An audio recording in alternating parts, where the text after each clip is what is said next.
కేటీఆర్ గారు ఒక నిమిషం కూర్చోండి. శ్రీనివాస్ గారు ప్లీజ్ కూర్చోండి అన్నప్పుడు వినాలి మీరు. దయచేసి ఇవ్వండి. నేను మధ్యన కేటీఆర్ గారిని ఒకటి రిక్వెస్ట్ చేస్తున్నాను నేను. ప్లీజ్ సభ్యులు కూడా దయచేసి కొంచెం చైర్కి అందరు సహకరించండి ప్లీజ్. ఒక్క నిమిషం నన్ను చెప్పనియండి ప్లీజ్. ఇప్పుడు కేటీఆర్ గారు ఇప్పుడు మీకు 10:20కి టైం ఇచ్చాము, స్టార్ట్ చేశారు. ప్లీజ్ మీరు కౌంటర్ మాట్లాడకండి అమ్మా ప్లీజ్ దయచేసి. ఇప్పుడు 11:43 మినిట్స్ అవుతుంది, 11:43 అవుతుంది. ప్లీజ్ నన్ను చెప్పనియండి ప్లీజ్. మళ్ళీ మీకు నెక్స్ట్ సభ్యుడికి కూడా అవకాశం ఉండాలి, టైం ఉండాలి అని అంటే దయచేసి కొంచెం మీరు ప్రొవకేషన్ కాకుండా మీరు సబ్జెక్ట్ చెప్పండి. 100% దాని కాదు. శ్రీనివాస్ గారు ఎందరు నిలబడతారు? వెనుక కేటీఆర్ గారు నిలబడున్నారు, మీరు నిలబడున్నారు. పల్లెరాజేశ్వర రెడ్డి గారు ప్లీజ్ 5 మినిట్స్ ఇవ్వండి.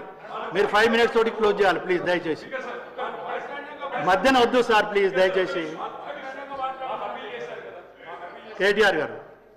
స్పీకర్ సార్, మీరు విశేషమైన అనుభవం కలిగిన సీనియర్ మెంబర్ సార్. మీరు గతంలో చాలా ఉన్నతమైన పదవులు కూడా చేస్తున్నారు. మేము సిన్సియర్గా మిమ్మల్ని ప్రార్థిస్తున్నాం సార్, దయచేసి రికార్డులు తెప్పియండి. ఎన్నిసార్లు ఇంటరప్షన్లు అయినాయి, ఎన్నిసార్లు మంత్రులు అంత అంత అంత ఎక్సైట్ అయ్యి మాట్లాడితే ఎట్లా సార్ మంత్రులు? Sir the essence of democracy, దయచేసి కొత్త సభ్యులు కాంగ్రెస్ నుంచే 53 మంది ఉన్నారు. The essence of democracy, the beauty of discussion in assembly sir is discussion, debate, decent.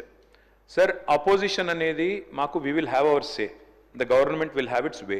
That is the essence of democracy. దయచేసి నేను వారిని మిమ్మల్ని కూడా కోరేది సార్, మంత్రులకి సంయమనం ఉండాలి, రిస్ట్రెయింట్ ఉండాల్సింది ట్రెజరీ బెంచెస్కి. అపోజిషన్ సహజంగానే మేము ప్రభుత్వం చేయని పనులు, ఇస్తానని చెప్పిన మాటలు, హామీలు కాని హామీలు మేము దయచేసి ప్రకాష్ రెడ్డి గారు, స్పీకర్ గారు ఒకటే రిక్వెస్ట్, మంత్రులకి మీరు దయచేసి చెప్పండి. ఇప్పుడు మేము కూడా ప్రొవోక్ చేయాలనుకుంటే మేము కూడా మాట్లాడచ్చు సార్. మేము కూడా చెప్పొచ్చు 30% కమిషన్ అని వాళ్ళ ఎమ్మెల్యేలు అంటున్నారు, 20% కమిషన్ అని సెక్రటేరియట్ లో ధర్నాలు అవుతున్నాయి.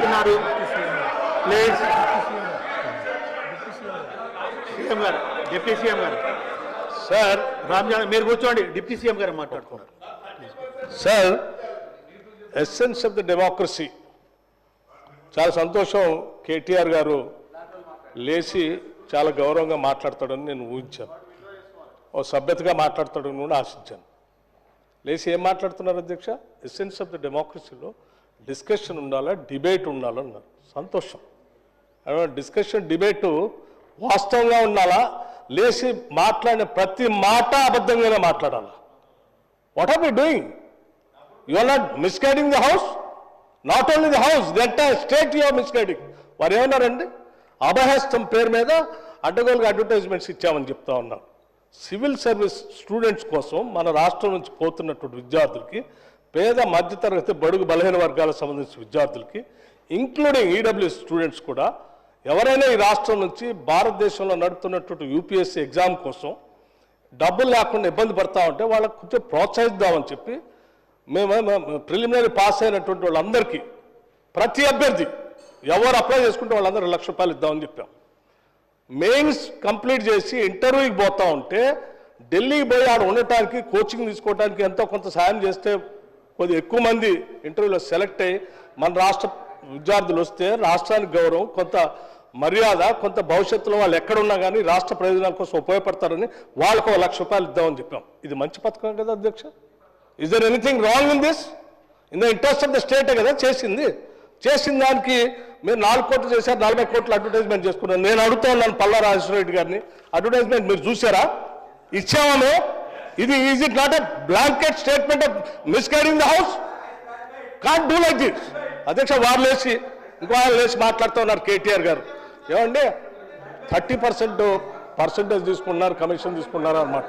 ఎవరండి 40,000 కోట్ల రూపాయలు పనులు చేపించి బిల్లులు ఇవ్వకుండా రాష్ట్రం మీద 1,00,000 కోట్ల పైబడి అప్పులు చేసి మీరు పోతే వాళ్ళందరూ బిల్లులు రాక నానా బాధపడుతూ రాష్ట్రం కోసం అటు తిరిగి ఇటు తిరిగి సెకండరీ చుట్టూ తిరిగి నానా బాధపడుతున్నారు. మీ పాపం వల్ల ఈరోజు రాష్ట్రంలో 1,00,000 కోట్ల పనులు చేసినటువంటి వాళ్ళ బిల్లు లేక ఏడుస్తున్నారు. ఎంతో కొంత మేము బాగు చేసి కొద్ది సర్ది చేసి ముందుకు పోతా ఉంటే అడ్డగోలుగా మీరు ఈ మాటలు మాట్లాడటం ఇది వాస్తవమా? రైట్, నేను ఛాలెంజ్ చేస్తా ఉన్నాను కేటీఆర్ని. I have challenge KTR. Now you have to prove that what the statement what you made. Otherwise you have to say opposite to this house. He has to make a statement. అధ్యక్ష నేను అడుగుతా ఉన్నాను, ఇది మీరు prove చేయకపోతే ఈ సభకి క్షమాపణ చెప్పాలి, ఈ రాష్ట్ర ప్రజలకు కూడా క్షమాపణ చెప్పాలి. ఈ రకంగా మైక్ దొరికింది కదా అని